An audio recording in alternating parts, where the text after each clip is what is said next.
Hi, welcome to the very first edition of Dwayne's Talk of the World. Now, I plan on making a series of videos talking about everything from climate change to politics to economics to what's going on in other parts of the world like Venezuela, Honduras, Brazil, China. Things that the regular media aren't really covering all of that much, or that they're getting wrong, maybe.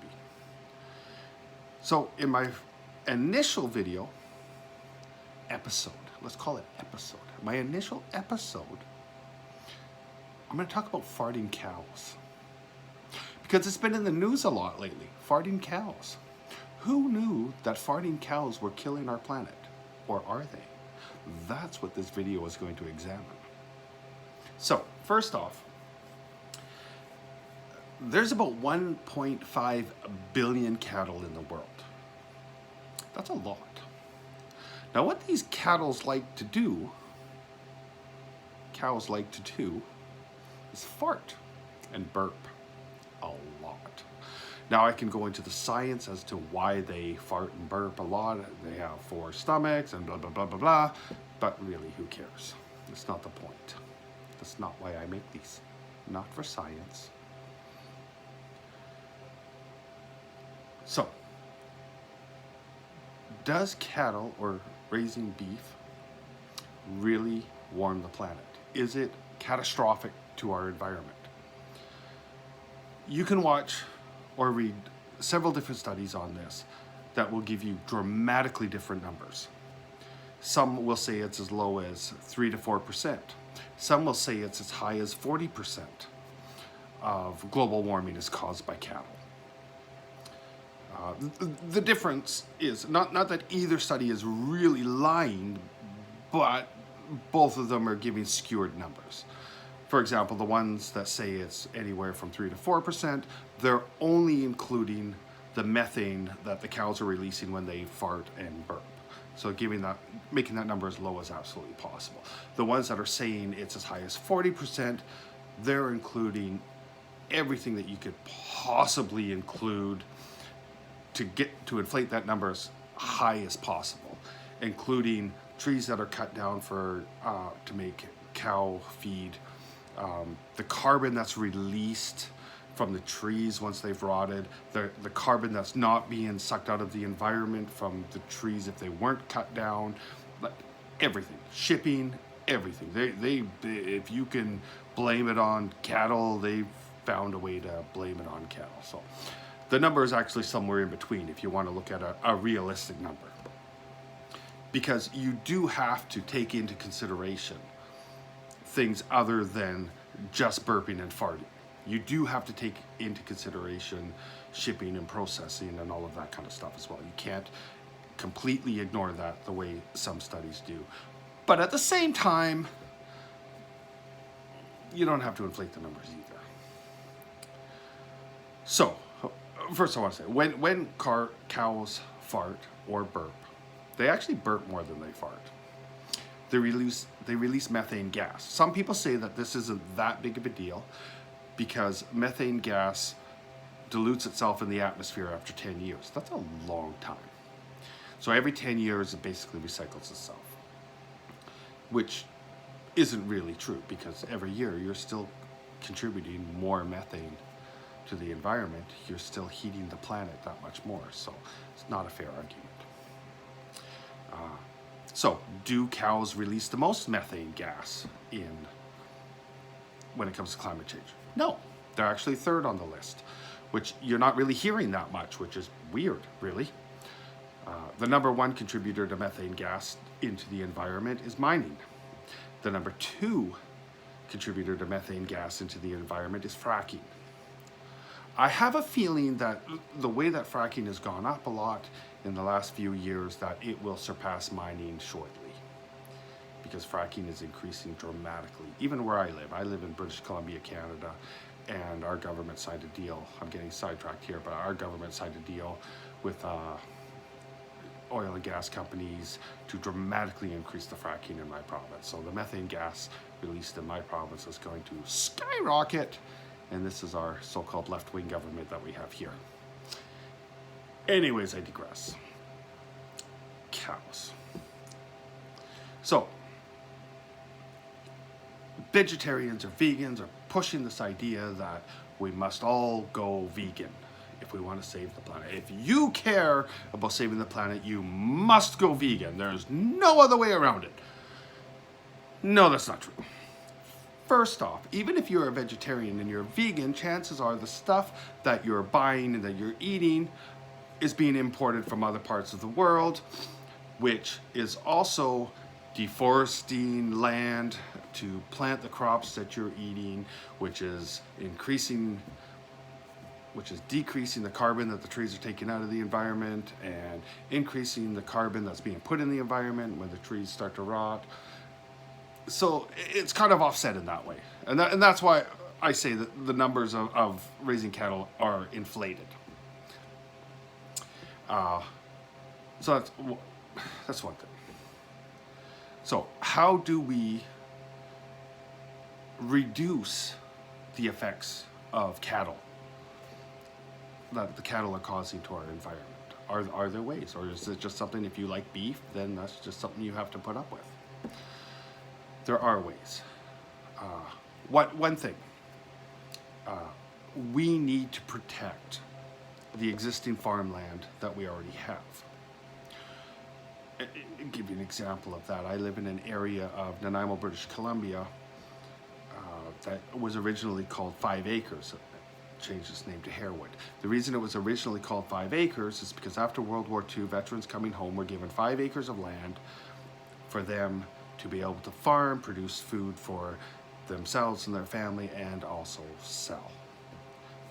Those 5-acre farms pretty much don't exist anymore. One of the last ones is actually just been announced that they're building apartments on it. So protect our farmland so we don't have to continue to increase the amount of farmland that we need. That's a big step. Stop cutting down the trees. Protect the farmland that we have. It's huge.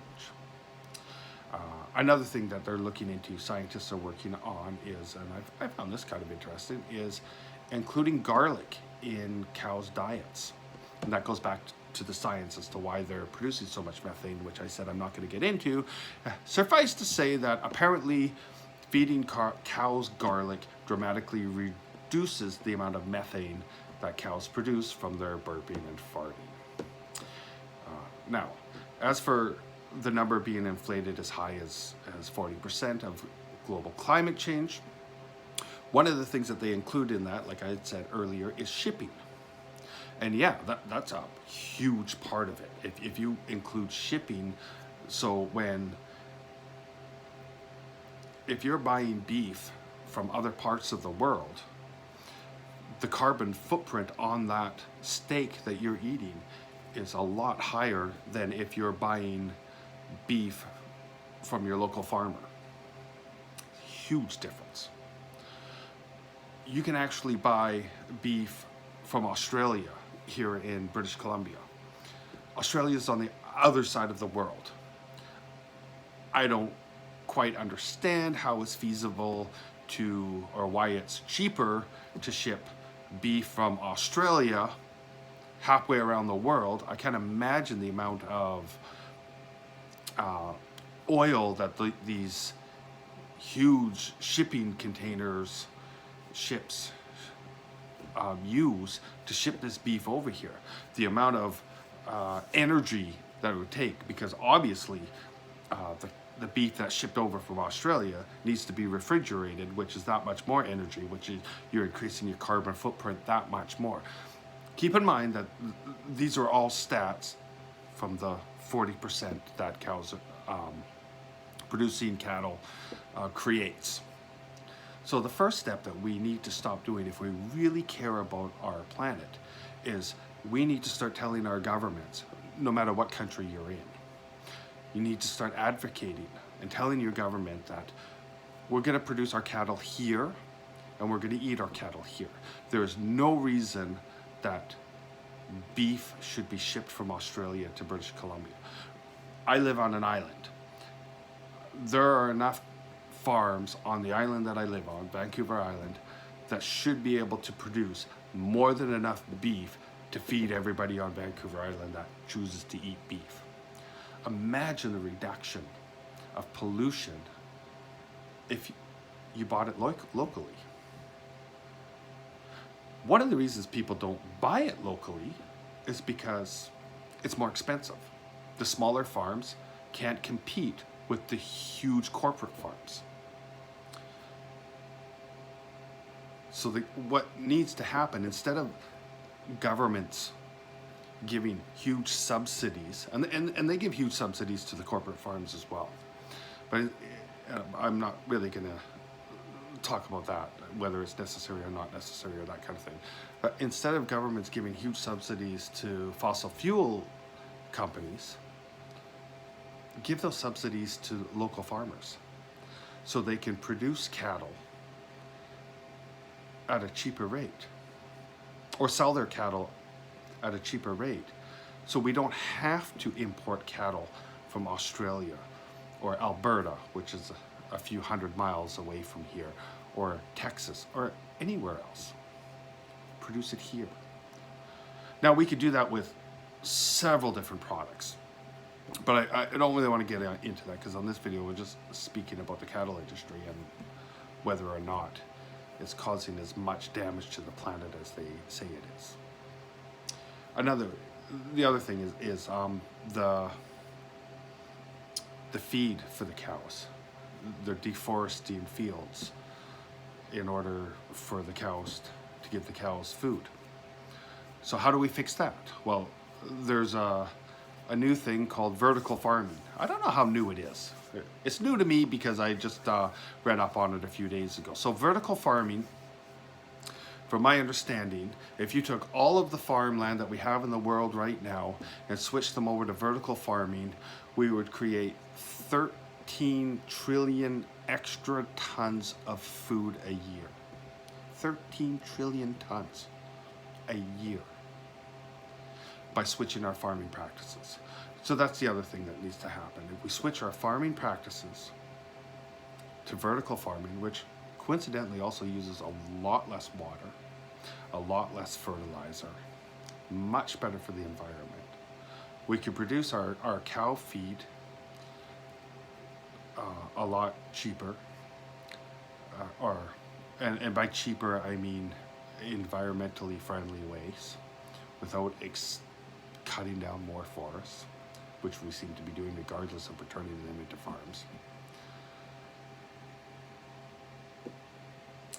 Yeah. So, to recap, cows like to burp and fart, which produces methane gas. We can reduce the methane gas by feeding them something as simple as garlic. We can reduce the carbon footprint of the cattle industry by buying fresh meat locally. And we can reduce the amount of farmland that's used to feed the cows by using vertical farming, which uses a lot less land, less water, less fertilizer. Win, win, win. Anyways, I hope you enjoyed this video. I hope you learned a little bit. And within the next few days, I'll have something else for you. Bye.